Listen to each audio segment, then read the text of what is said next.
This is the Protestant Libertarian Podcast, a project of the Libertarian Christian Institute and part of the Christians for Liberty Network. I really hope that you guys enjoy today's show.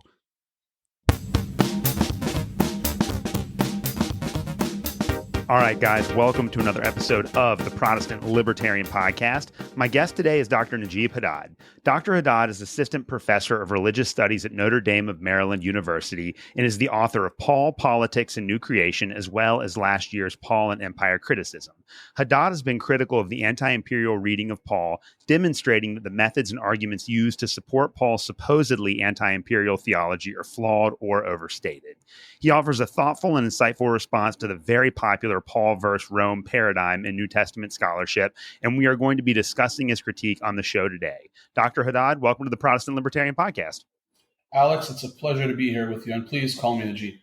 Yeah, I will. Absolutely. Well, I've been really excited about this one. I've referenced your work on my show quite a bit. I think I read both of your books back in the late fall or early winter of this year. And I'm very convinced that you have a lot of extremely important critiques of the Paul and imperial scholarship paradigm. But before we get into any of that stuff, just tell us about yourself, your background, and what you do. So I grew up in Chicago's South Side. I am a first-generation Arab Jordanian American. My parents came to the country in the early 1970s. They came for better opportunity and for the ability to freely worship in a Christian setting. Jordan is quite tolerant, but still there's very animus pockets, but not as critical as some may seem. So I grew up Christian. I'm an Orthodox Christian now, and I am currently assistant professor of religious studies at Notre Dame. My work, as you know, is primarily in the New Testament, but I focus in Paul and Empire, and some Hellenistic Judaism as well. So it's a pleasure to be here with you. Thank you for the invitation. I know we were trying to get to this for a while, so I'm happy to finally make it here with you. Well, I'm really excited to talk to you because I've been very interested in the Paul and Empire debate for a long time. And again, as a lot of my audience knows, and as we were talking about before the show, I started going to Bible college in 2007, which was kind of at like the apex of Paul and Empire criticism. And there's so many books that were published during that time period. And over time, I've become more and more skeptical about the way that a lot of those kinds of scholars have approached Paul. And I think that your work does a very good job of offering a thoughtful and nuanced critique of some of those positions. What got you interested in these debates to begin with? And then even more important, like you're not just interested in it, you've also published 2 books on this issue as well. So what was the motivating factor for you to research the Paul and Empire debate? And why did you want to write 2 books on this issue? So it was a curiosity that really blossomed over time. So I still attend the Society of Biblical Literature conference, the SBL conference every year. And in my doctoral work at Loyola University Chicago, I was, seeing what was the topic of interest that year in Pauline studies, and I saw a section on Paul and Empire, Paul and Politics, and I began to read the abstracts, and I said, "This doesn't sound like Paul to me. This doesn't sound like what I've been reading in the New Testament." So I reach out to those scholars, get their works, I read them, I read some Paul's letters again, and I say, "Wait, this is totally off for me. It just doesn't make sense." And so it was a down the rabbit hole kind of research. And I began, I was already in love with Paul. I was working with my Dr. Father at the time, Tom Tobin, who's with the Lord now. But I found that their arguments were lacking. I found their arguments could be dangerous with regard to practical Christianity in the United States. And I decided that I wanted to offer a more nuanced appreciation of broadly politics in the New Testament, but specifically Paul and politics. So I went about writing 2 books and a couple of chapters and book articles on this topic, because I feel that it's very important, especially in 21st century United States, to talk about Christianity, New Testament, and politics, and how we could see that relationship. Yeah, in your books, you detail the history of Paul and Empire scholarship, and it does have roots that go back to the 80s and really even before that. And I think you do a very good job of drawing this out. For most Christians, I think I'm trying to, and I always forget the title of this article, but I think it was Caesar's or maybe Paul's Gospel and Caesar's Empire or whatever. It was that article that was written by N.T. Wright. And generally, when I talk to Christians, they're very familiar with that approach to Paul and Empire reading, but that's not the starting point for this way of thinking about Paul. So walk us through the history of Pauline and Empire scholarship. When did it begin? How was it developed? And what are some of its interpretive methods? Some of the earliest inklings or roots of Paul and Empire studies, I think, begins as early as Adolf Diesmann, who was a German theologian from a little over 100 years ago. He wrote a book in 1905 or 1910, I forget at the moment, called Light from the Ancient Near East. And he takes a small section to detail the relationship between Paul and the Roman Empire. He says that there is some parallelism of terms, something that later scholars pick up on. For example, Paul's use of the word kurios, Lord. And this is a term that's also used for Rome's emperor, kurios. And so he said there could be some polemics here. He didn't really say that there are polemics, but he did say we have to be careful with using the parallel terms. Fast forward almost 100 years, the first, I think, modern study would be Dieter Georgi's Theocracy and Paul's Practice in Theology, 1991, where he makes the claim that Paul is directly critiquing the empire. This is followed by a 3-volume series edited by Richard Horsley on Paul and Empire, Paul and Politics, and I believe that the third is Paul and the Roman Imperial Authorities. These books, these edited volumes by Richard Horsley, are really monumental for bringing everyone up to speed on this topic. It was controversial, but it was very powerful, and people were really behind this anti-imperial way of reading not only Paul but the New Testament as well. Following these volumes, you have many scholars picking up these ideas and theories: N.T. Wright, Neil Elliott, John Barclay, and then more recently you have, I think, a new wave of scholarship, my own work, others like Christoph Heilig, Clint Burnett, who you just had a recent podcast with, and others like Laura Robinson and Justin Wisenberg. And so the early interpretive methods that were used by people like N.T. Wright and Richard Horsley and those in the volumes, they're really focused on this notion of parallel terminology. If Paul says, and this is N.T. Wright here, if Jesus is Lord, then Caesar is not, right? So Paul is specifically using these parallel terms to set up this dichotomy. Either you are the kingdom of Jesus or you're the kingdom of Caesar. We see the argument for imperial cult, that Paul is trying to subvert the imperial cult in light of Jesus Christ. And then you even see this notion of hidden transcripts, that Paul is critiquing the empire, but he can't be openly critiquing the empire. And so he's going to use covert messages in order to say the things that he wants to say without getting in trouble. So those are the early methods that we find in people like Neil Elliott and T. Wright, and commentaries before that time period between Georgi and Horsley.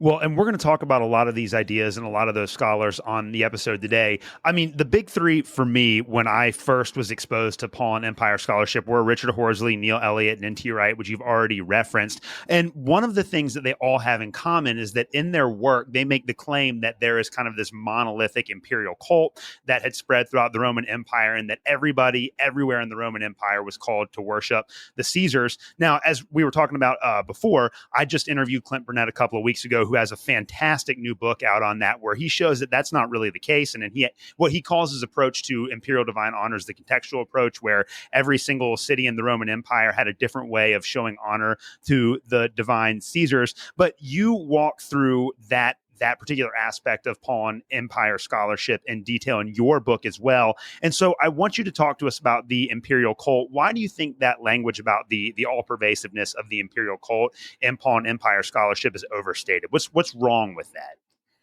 What's wrong with that is I don't think it's rooted in history. I think the imperial cult was just one cult among many other cults. You were not forced to worship the apotheosized emperors, the dead emperors. The dead emperors, according to the research of Simon Price and other classicists and my own research, even in the temples that were erected for the divinized, reposed emperors, the sacrifices are offered to the gods on behalf of those emperors. So the language even is not as direct as some of these anti-imperial scholars were trying to make it. The imperial cult was not ubiquitous. It was not a monolithic phenomenon across the empire, right? One province may have had one temple for a reposed emperor. Some may have had two, but some may have had none. And it was just one cult among many other cults in the ancient world. I believe it was Simon Price who said that even though you have the cult of the emperors, the people understood that they were not at the level of the Olympian gods, kind of thing. So we're talking here about Eastern Empire. And so I do think it's overstated. I think they take an argument without much, let me be careful with my words, without much contextualization, and they run with it. But I really appreciate Clint's work. I really appreciate the new studies that are coming out that are trying to recenter our focus on archaeology and contextualization and numismatics, which is study of coinage and the printing of coins, and iconography in the ancient world. All of these things combined give us a better appreciation of not only the imperial cult, but how the imperial cult was understood, at least for me, within the first 50 or 60 years of early Christianity, Pauline Christianity, if I may. Yeah, another big concept that you explore in your book, and this one was an eye opener to me. This definitely caused me to change some of my perspectives on the way that I read Paul. And I've actually been over the last couple of months on kind of an apology tour. About a year and a half ago, I did an episode on Romans 13, and I now disagree with about half of the things that I said in that episode. And this was one of these things that when I read this in your book, I was like, I think I definitely got that wrong, and I would like to go back and correct the record for this. But you talk about the rhetorical device of figured speech in antiquity, and before we can talk about the problems of applying that to Paul, maybe explain to my audience what that rhetorical device is. So when you talk about figured speech in the Greco-Roman world, what do we mean by that phrase? When we talk about figured speech, what we're talking about is a rhetorical device that seeks to communicate a kind of covert message to the audience. And in the ancient world, orators and those who are writing would communicate figured speech in three overarching ways. What I have identified and others have identified as implied meaning, deflection, and saying the opposite. So there are many ways that one can communicate these covert messages. For example, irony, right? If you look out the window right now, Alex, and it's raining and gloomy and it's cold, and then somebody asks you, how's the weather today? You could say, oh, it's such a beautiful day outside. Have you looked out the window? So you're communicating a message. It doesn't have to be a radical message. It could be something as simple as the weather, right? One of these rhetorical devices, known as implied meaning, is the one that ancient rhetoricians suggest is used in instances of fear. So if you fear that, for example, if Paul is afraid of the civil authority that they're going to snatch up his letters and then arrest him and then behead him, he will want to communicate a critique of the civil authority using, for example, irony or ambiguity or hyperbole in his writings. That way he avoids the civil authorities, while the in-group, his church, his community, understands what Paul is really trying to communicate here. So figured speech, it's an ancient rhetorical device. We still use it today. But there are cues in ancient writings, in discourse, that cues the listener that, hey, there's something more beyond these words. We should pay a bit closer attention to what's going on. And you're going to make the claim that Paul does not use figured speech because we don't have any of those indicators in his text. And I want you to explain that to my audience. And then for everyone that's listening, especially those that take the N.T. Wright approach, which I know some people in my audience do, this is one of the cornerstones of N.T. Wright's approach to Paul and Empire, is that Paul was deliberately veiling his message using this technique of figured speech. But you say that all of Paul's rhetoric can be explained in conventional Jewish or Greco-Roman terms. So explain that to us. Why do we not see figured speech in Paul's text, and how does what he say aligns with the way that Jews might think about Roman imperial power more generally? So, Alex, if I may just correct the idea that Paul doesn't use figured speech. Figured speech is not just covert to attack the civil authority, etc. But Paul can use irony. Paul uses figured speech. He uses apostrophe. He uses ambiguity in his writings. But as far as my reading of Paul, I do not see this implied meaning, this specific way of targeting the civil authority used in his writings. I cannot find, for the life of me, any of these cues in his writings that are specifically targeting the Roman imperial order or the local civil authority. So one of the issues that we find in N.T. Wright, and by the way, I very much respect his work. N.T. Wright is he is a phenom in the New Testament field. But even being at his stature, we can always find something to talk about. But I think here, with regard to hidden transcripts or coded or veiled meanings, I think N.T. Wright, if I may say humbly, gets it wrong. There's no one text in the Pauline epistles that any anti-imperial scholar can point to unequivocally to say covert meaning. They haven't done it. They've attempted to do it, but not one text in the history of scholarship can all scholars hands down say covert speech, because Paul does not use any of these known rhetorical devices to hint that what's happening here, for example, in Romans 13, 1-7, is a critique of empire. In fact, when you are critiquing empire, you want to do so in a secretive way. Paul's letters are not secretive in any way. These are public letters written to his communities, and they're being read out loud. Paul is a Jewish follower of Jesus. He is very open about worshiping one God. He is very open about his views against polytheism. Right? He says in 1 Corinthians, one God by whom and one Lord through whom. In Philippians, Paul talks about how he used his jailing to preach the gospel, and the message of the gospel even reached the household of the Caesar.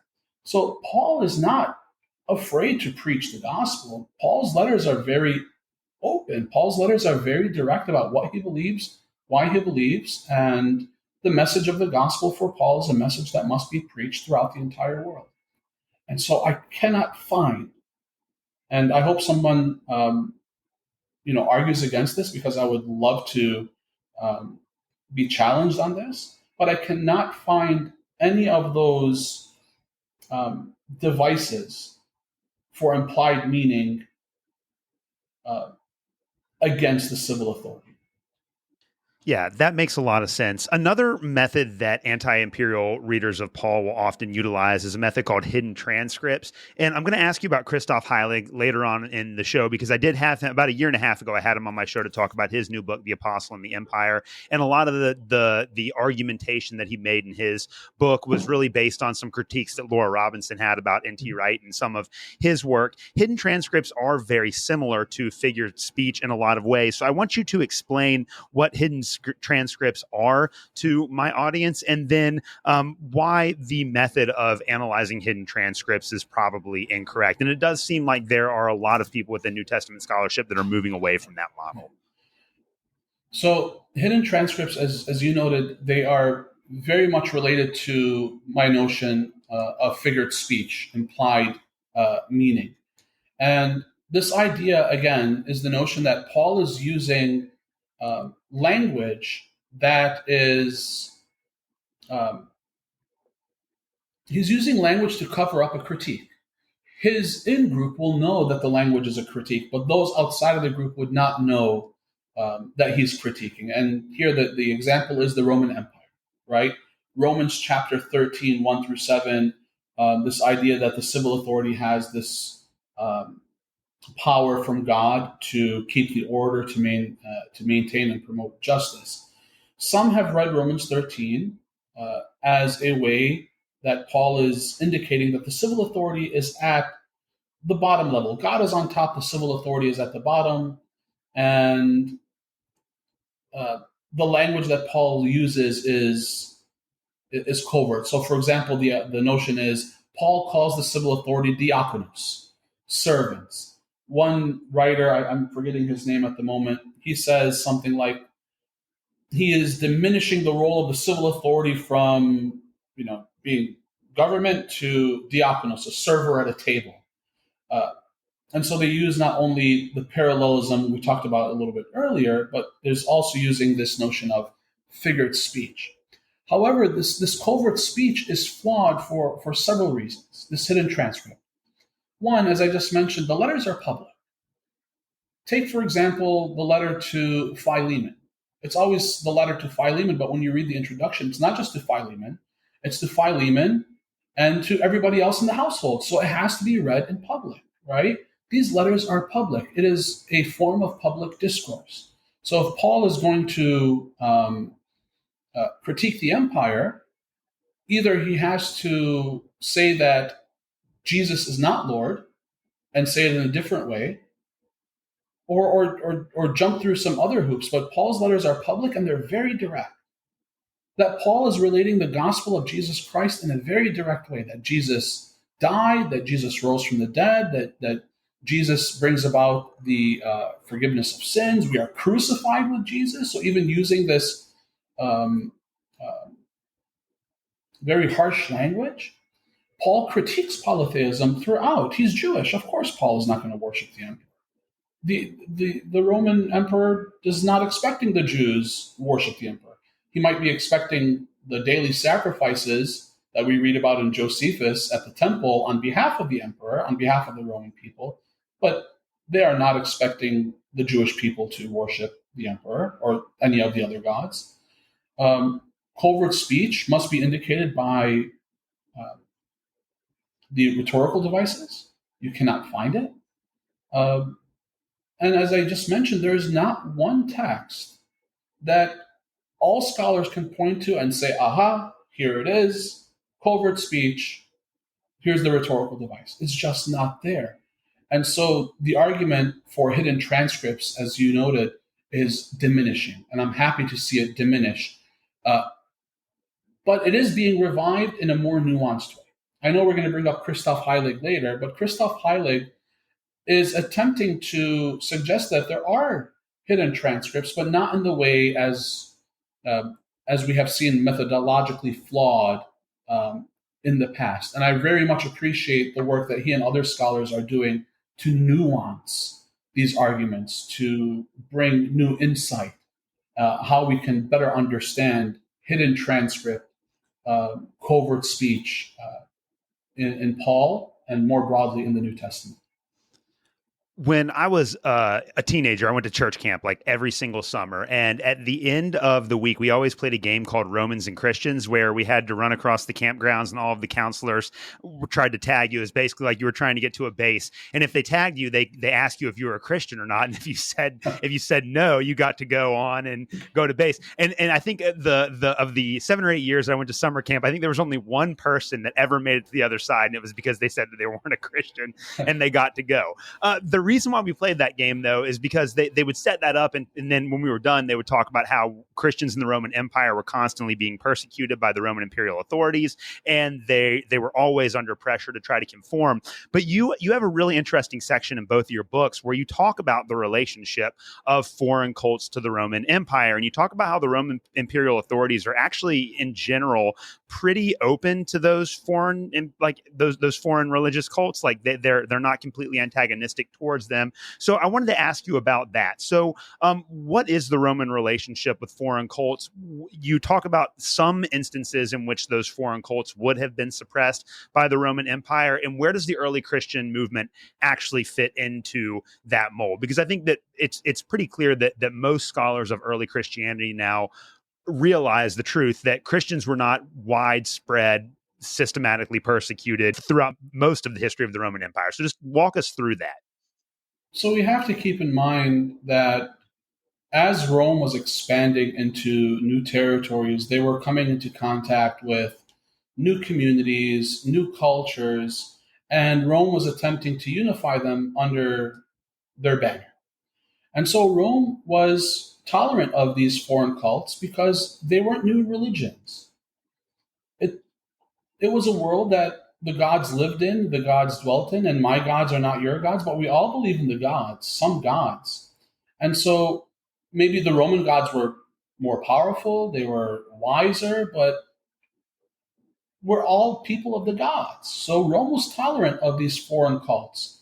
They may not have liked them, they may not have liked certain cultic aspects, but they understood that their empire, the the um, the republic, and then eventually the empire, was a multicultural phenomenon united under their banner.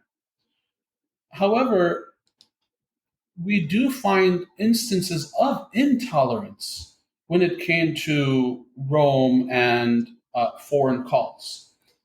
We even see some persecutions of foreign cults in the ancient world. For example, the persecution of the cult of Bacchus very early on in the life of the Roman Republic, um, and then more towards the age of the empire as well.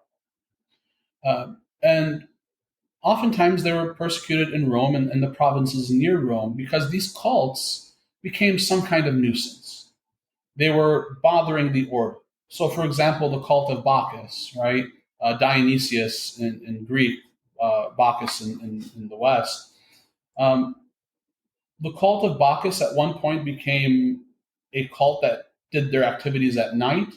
They had secret meetings, they had initiations that were done um, in the nighttime as well. And so this worried Rome because what are they doing at night? What are they doing to where they have to have their meetings without anybody watching or knowing their meetings are occurring? Are they trying to cause dissension in our ranks? Are they trying to subvert our power? And so you would have um, Senate documents that come out to repress the worship of Bacchus in certain areas. You would even have persecutions, jailings, etc., if these nocturnal meetings were happening. So they would push against those that were causing some kind of disturbance. So again, in the ancient world, you didn't have any new religions. You had the cults of the gods, and you had Judaism, and Judaism was a long-standing religion, so we'll tolerate them as well. Um, but not much intolerance unless there was some kind of subversion that was happening. With regard to early Christianity, I surmise, at least when Paul is writing in the 50s and the 60s, that Christianity wasn't a major concern. It was just another religious movement. I think within Judaism, they saw it as a Jewish movement until we see the separation of Judaism and Christianity in the later first century. But I think when Paul is writing, these communities, these very small communities, were just a blip on the radar. It wasn't a major concern, and they were falling under the umbrella of, again, Judaism. So I don't think there was much to worry about, at least when Paul was writing. Um, they were tolerated insofar as maybe they were seen as part of the Jewish movement. But as we see later on, as we see the separation happening and then Christians become more numerous, we do see Christianity become more of an interest in certain areas in the Eastern Roman Empire. Well, and you make the claim too in the book that I think is really helpful, that for the average citizen of the Greco-Roman world that was not a Christian, looking at these new Christian communities, they would have seen them as an example of a Greco-Roman association. So before we talk about what that means for the early Christian movement, maybe talk to us about what these Greco-Roman associations are. Like, how do they function?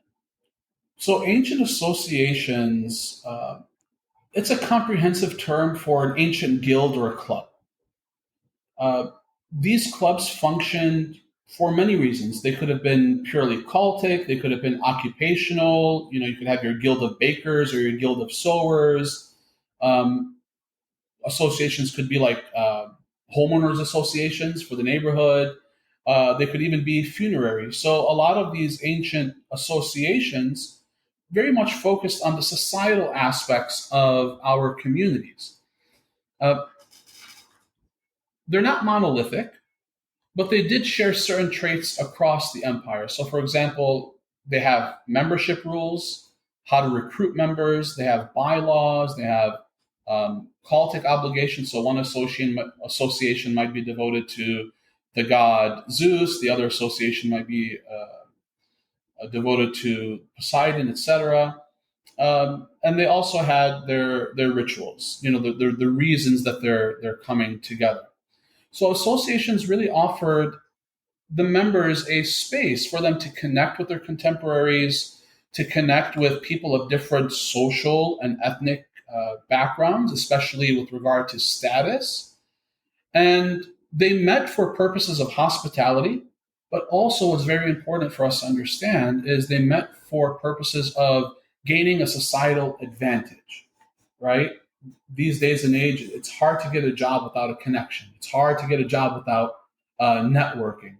And so these associations are not only reinforcing the societal bonds between members, but they're also having a very important economic impact as well. So it allowed people that would not normally communicate or come into contact with one another, especially if they're at different social levels, to come into contact and to build that network. And so associations were, I think, one of the more important societal practices that we find in the ancient world. So in what ways were the early Christian communities both similar to and dissimilar from these Greco-Roman associations?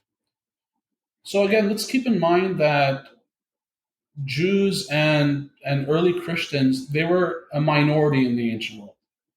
Christians much more than Jews at this particular period. And in this period, I'm speaking here first century AD, right? But even though they're a minority, ancient synagogues and early Christian communities should not be seen in isolation from these ancient associations. It's very easy for Christians today to think that Christianity grew up in some kind of metaphorical bubble. It didn't. Early Christianity was in constant contact with Judaism and Greek and Roman practices and life, etc. Another important point for us to understand with regard to early Christians is that these communities were small.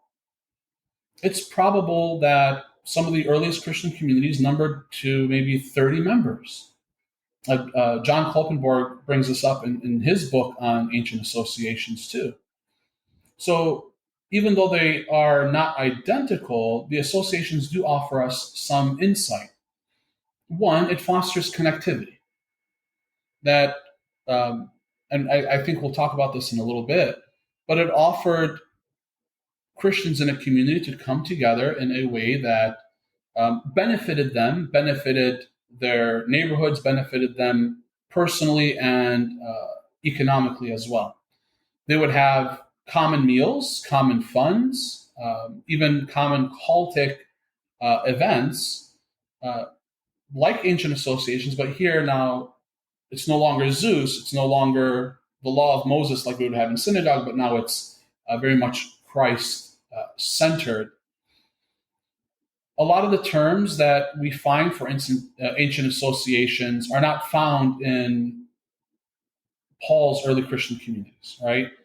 Associations had specific names that were used uh, by these groups. Paul did not use them. Rather, Paul called his communities the ecclesia, right? The ecclesia to theou, the church of God. And so, even though we find that term ecclesia in the Septuagint, for example, a term that was likely incorporated by early Christian communities even before Paul, I do think Paul takes that term ecclesia um, and makes it something new for these Christian, dare I say, associations in the first century. Yeah, that is perfect. That is perfect. Well, we're set up for what I think is really the biggest question I'm going to ask you in this conversation, and that is the question of new creation. And of course, your first book is called Paul, Politics, and New Creation. And so the idea within Paul of new creation is central to your understanding of how he would have thought of the Roman Empire. And I'm very sympathetic towards this particular aspect of your case. So I want you to walk us through this. What does the term new creation mean, and how does new creation shape Paul's understanding of the Roman Empire? There's only two times that Paul uses this phrase, new creation, in his epistles. The first is in 2 Corinthians chapter 5, I believe it's verse 17. And the other is in Galatians chapter 6, I believe it's verse 15, 14 or 15. The Bible scholar is not getting his verses right. Shame on me. But it's somewhere around there.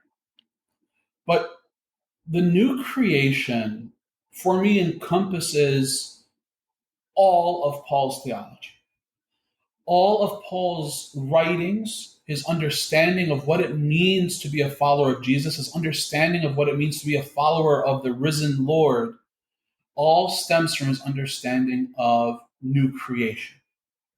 And so, what is new creation? Well, new creation is not novel to Paul. This is something we find in Jewish literature.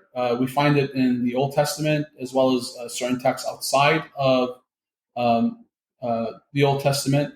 The idea that God, at the end of time, is going to refashion and recreate a new earth and a new heaven. But for Paul, this new creation is not just something that's going to happen in the future, but it's something that happens both now and not yet. And we as Pauline scholars, we hear this oftentimes, that Paul's theology is a theology of both now and not yet. And so the new creation is the notion that we Christians, we who have come to believe and are baptized into this new order, are now entering a new reality. This new reality is shaped by our belief that through faith and baptism, we have been co-crucified with Jesus. We have died with him on the cross. We continue to be crucified with Jesus into the present and into the future in order that we may inherit a resurrection like his at the end of time. And so the new creation is a new way of understanding my life, our community's corporate life, our relationship with God through Jesus Christ. And so for me, it's not politics and it's not theology at, the very basic notion of theology, right? It's a way of life. It is a resurrectional, a cruciform and resurrectional way of life. It is a life where I am participating with God, in God, and God works in and through me for the sake of the gospel. And this is the gospel of the resurrected Jesus. So for Paul, to say that the new creation is impacting him, I think is an understatement. It's not just impacting him, it is him. He says very clearly in Galatians chapter 2, it is no longer, I have been co-crucified with Jesus. It is no longer I who live, but Christ who lives in me. And therefore, not only does the new creation color my relationship with the church, with those who are saved and being saved, but it also colors my relationship with those who are outside the church as well, be it the Roman civil authority, be it the emperor, be it whoever it may be. The new creation is it. And I have no other words than that. It is it.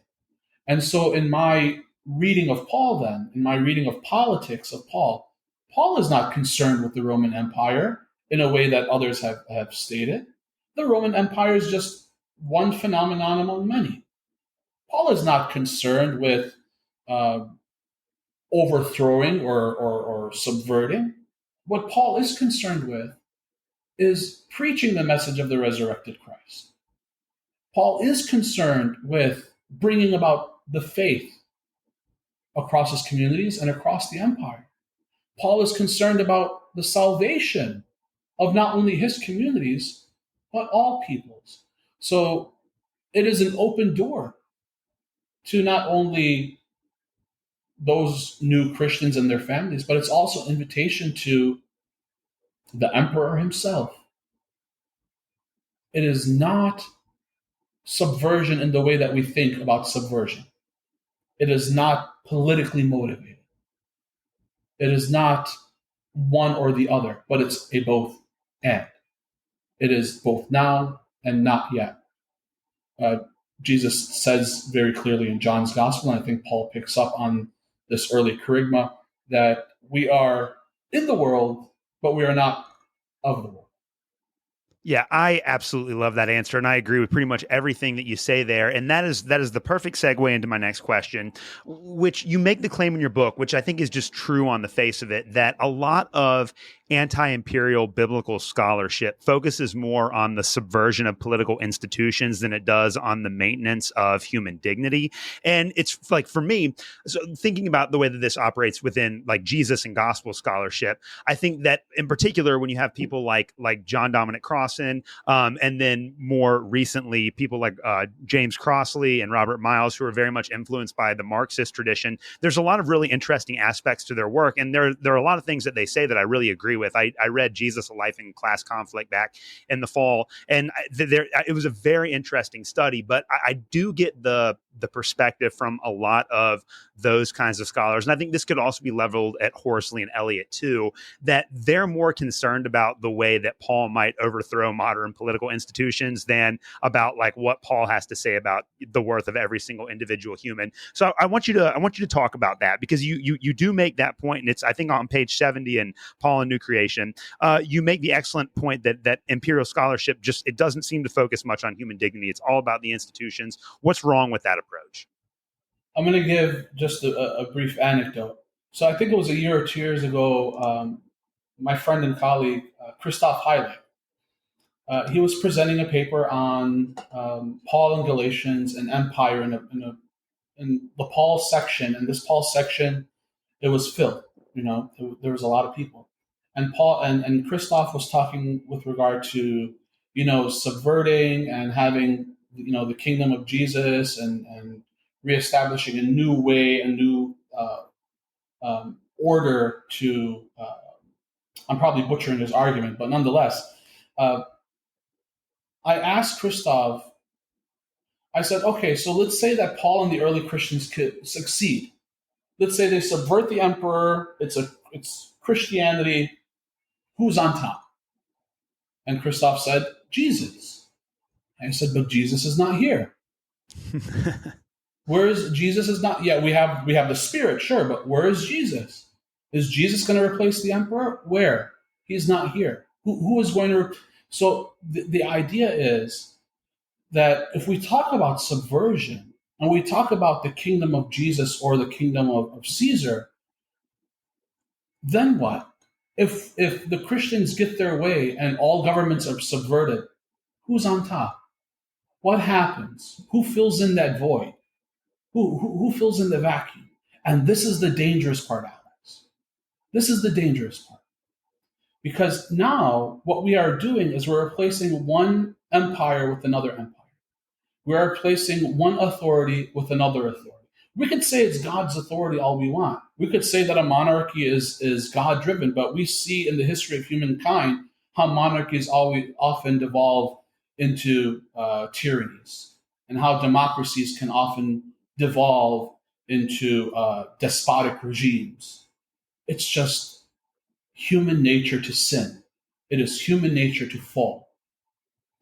And so when we, as counter-imperial scholars, put so much emphasis and so much focus on Paul as subverter, Paul as the anti-empire hero, Paul as the one who is going to establish the kingdom of Jesus over the kingdom of Caesar, we have to ask ourselves the real question, then what? And I believe this then what or the so what is what we are missing in imperial scholarship, and if I may be bold enough to say, in a lot of biblical scholarship. We often forget that what we are dealing with here, for all of us, whether we are at Harvard or at a small liberal arts college or in a church in southern Indiana, we are dealing here with the Word of God. And this has implications for believers. This is God's Word in a very real way, in a dynamic way. And so if we talk about God's Word as subverting government, then we have to be careful with the so what or the then what. We have to reorient our focus on really human dignity. We have to reorient our focus on what the Word of God brings about, not only salvation, but it brings about a renewal in our relationships. Our relationship with God makes us renew our relationship with human beings, with our neighbors. All people, doesn't matter who, right? And so for me, then, this language of subversion, this language of covert speech, of critique, etc., what is it rooted in? Is it rooted in human dignity? Is it rooted in the message of the gospel? Or are we rooting it in our human convictions? Are we rooting it in my hate for Biden or my hate for Trump or my hate for the local governor or my dissatisfaction? What is it being rooted in? If our love of biblical scholarship is not rooted in Christ, then I'm afraid of the outputs. I'm afraid of what this will do with those who are reading our works. And so I'm now more so than I was in my first two books. I'm making a more I am emphasizing more the practical, and if I may say, pastoral way of doing biblical studies. I'm not a pastor by any means, but I do feel that people who are pastors, who are practically living out Christianity, could read my work, and I want that to be significant for them. I want that to be meaningful for them. I want it to be life-changing. As the resurrection is life-changing, I want my work to be life-changing as well, in all humility. I love that answer. Love that answer. And that's one of the things that I've noticed too about a lot of anti-imperial scholarship is that it always seems to conform very nicely to contemporary political debates. And so I had Preston Sprinkle on the show a couple months ago to talk about one of his new books. And we got on this subject of Paul and empire scholarship. And he talked about how funny it is that every single time there's a major American election, all of these Christian publishers publish hundreds and hundreds of books. And a lot of them have to do with the Paul and empire debate. And whatever whatever they're critiquing, whatever sort of imperial vision that they have, it always seems to be what the other side in the political debate in contemporary America believes. This is just funny, kind of ironic tension there with that. And so from my perspective, and I think it's really easy to see this, especially when it comes to scholars that, and I appreciate them doing this, but when it comes to scholars that clearly state their political commitments at the beginning of their work, I'm glad that they do that, but it's very easy to see how their work is almost designed to arrive at a conclusion that they already had before they began their research. And so I think that so much of Paul and anti-imperial scholarship is really just an interpretation in search of a method. It's almost like they're trying to find hermeneutical justifications for political beliefs that they derive from outside of the scripture. And I think there are a lot of libertarians that are completely guilty of trying to bend the Bible to make it seem as if it teaches that philosophy, which I don't think it does explicitly, because it's a post-Enlightenment idea, just like conservatism and progressivism are too. So there's no like in my mind, there's no straight historical parallels between where we're at right now to the ancient world. To what extent do you see that at play in Paul and anti-imperial scholarship? Are there a lot of scholars that are just kind of looking for a biblical justification for their modern political worldviews? I hesitate to say yes, because I haven't read everything that's out there to be read. But I do think that there's a bias in all of our scholarship with the way that we lean, especially here in the United States, the way that we lean politically, right? More right-leaning scholars are going to be more, conservative. Left are going to be more, progressive, quote unquote, progressive or liberal with the way that we read the Bible. So there is always going to be bias. My attempt, and I know my book is probably biased based on my my upbringing and my religious background as well. But my attempt is to try and branch out of the United States. Right? There's other Christians around the world that are reading our scholarship. Right? Our scholarship must be targeting not just Americans, but our scholarship must be targeting all those Christians who are going to pick up our work. I met a great scholar from India. His name, I believe, is Roji Thomas. And Roji Thomas, at the last SBL, suggested, like, if you look at the indexes, the author indexes of a lot of these books that, are commentaries, etc., it's just Western scholars. Yeah. Western Europe, North American even. Like, we in North America, we're beginning to isolate ourselves. We're just looking at North American scholars, and we throw in the one German or the one French scholar, right, to say that, look, we're diverse. But there is scholarship happening in Eastern Europe, in the Middle East, in India. And so I think our scholarship needs to look past American politics. Our scholarship needs to look past our own biases, and we need to begin in a very real way thinking about how my reading and my interpretation of the New Testament, of the Old Testament, of the Hebrew Bible, etc., can bring about positive change and interaction in the life of Christians and Christian communities around the world. And so for me, bias is going to color all of our work, but we need to try and limit that bias and focus on the bigger message of the gospel. Yeah, that's beautiful. Well, we got a couple minutes left. I just got a couple of questions for you. I did want to circle back to Christoph Heilig because I do feel like, and I've said this on the show before too, and so I know that some of my audience members have tracked down your works, but I feel kind of like within Paul and Empire scholarship, you kind of represent the best of the critical aspect of that, and I think that Christoph Heilig represents the best of the, I'm in favor of seeing there being some sort of confrontation with the Roman Empire and Paul, that approach. And so I just want to talk in general about his work, because really I think the crux of his argument is that he was very, as you said before, he was kind of skeptical of the hidden transcripts approach. And for him, he looks at passages like 2 Corinthians 2:14, where Paul kind of makes light of the language of the Roman triumph when talking about Christ. And he says that it seems as if within Paul's works, there is some, like, Paul's willing to be directly confrontational towards Rome. There are statements that Paul makes where it seems as if he's kind of being not subversive, but he's just saying that this is something that I think that the term that Heilig uses is discomfort. He expresses his discomfort towards Roman imperial rule. So what do you make of his work? Where would you critique it? Where do you think that he's on the right track? What do you think about his approach? Christoph Heilig, Clint Burnett, Laura Hunt, Laura Robinson, Justin Wisenberg, myself, um, Michael Bird as well. I think this new generation of scholarship and scholars, we're moving in a direction where we realize that there is a relationship, there is some tension, but we have to nuance it. It must be nuanced. It must show, based in context, based on emic and etic approaches, that we can talk about it in a way that is true to what is actually happening in the first century, in the second century. I think Christoph Heilig work is phenomenal in this regard.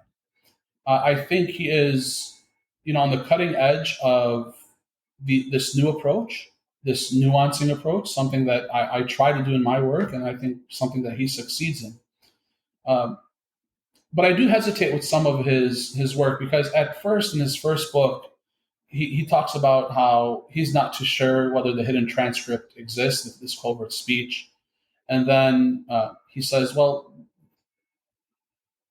it kind of does exist, especially with regard to audience, how the audience is reacting as opposed to what Paul is writing. But I'm afraid that he may fall into some of the same traps that I critique in my own book. So I do have a slight tension with his work, but I think what he is doing is overall positive. I believe what we are doing as empire scholars now in the 2020s and hopefully moving forward uh, is all very positive work. We are looking at our predecessors. We are critically evaluating their work, and we're saying, yes, they made substantial contributions, but it's time to revise and resubmit. It's time to reevaluate. Yeah, that makes a lot of sense. There's one really interesting footnote on page 50 of Paul and Empire Criticism where you discuss something that I had never heard of before, but it appears as if there are at least a handful of scholars that think that Paul was actually very much in favor of the Roman Empire and were very supportive of Roman imperial rule. And I remember reading that footnote like 3 times. I mean, I'd never heard that there were scholars that took that point of view. So I just wanted to ask you about that real quick. Like, what is that? What is that world of Pauline scholarship? Like, the Paul is for empire scholarship. So the note that you're making reference to is to a book. I reference a book by Bruno Blumenfeld.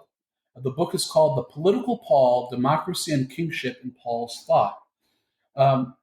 Here he suggests that Paul is being, for lack of better words, pro-empire.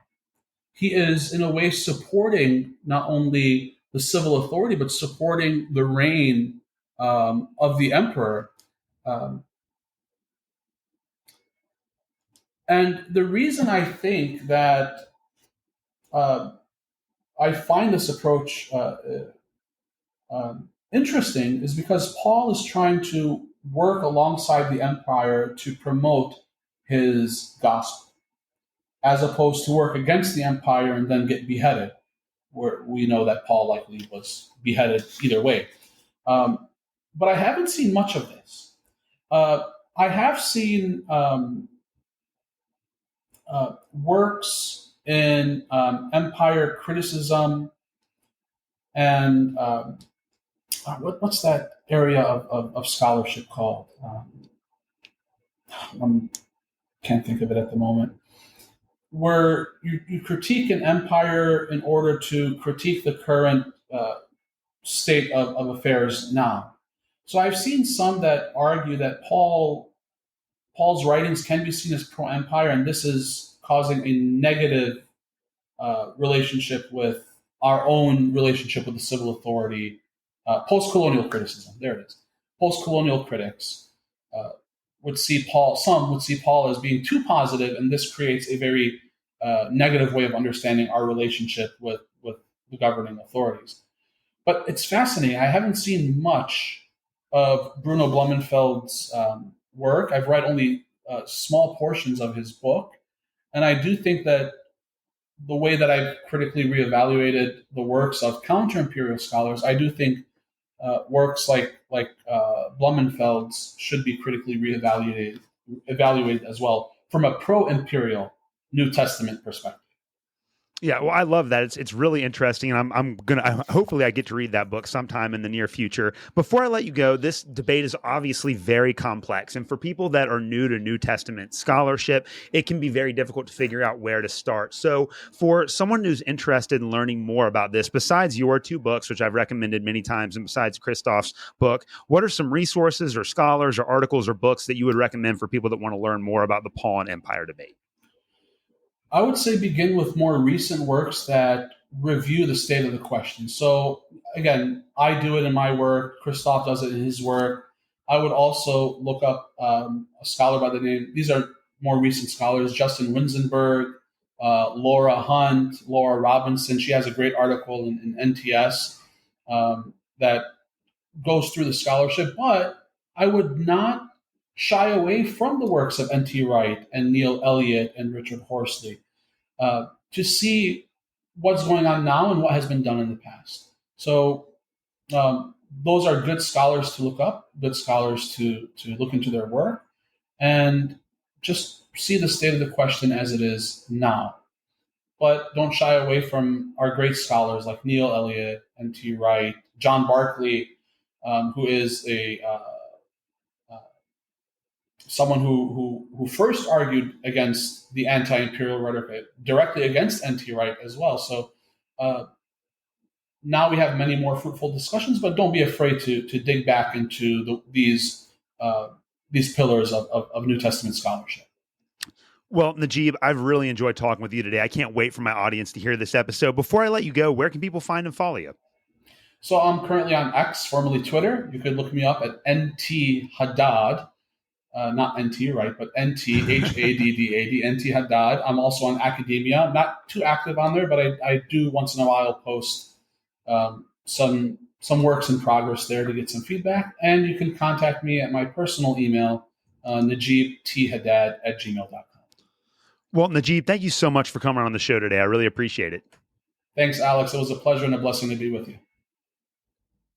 Thank you for listening to another episode of the Protestant Libertarian Podcast. If you have any questions or comments, please reach out to me at theprotestantlibertarian@gmail.com. You can also find me on Twitter. You can follow me at the handle @ProLibertyPod. Again, that is @ProLibertyPod. And you can also visit me at theprotestantlibertarianpodcast.com.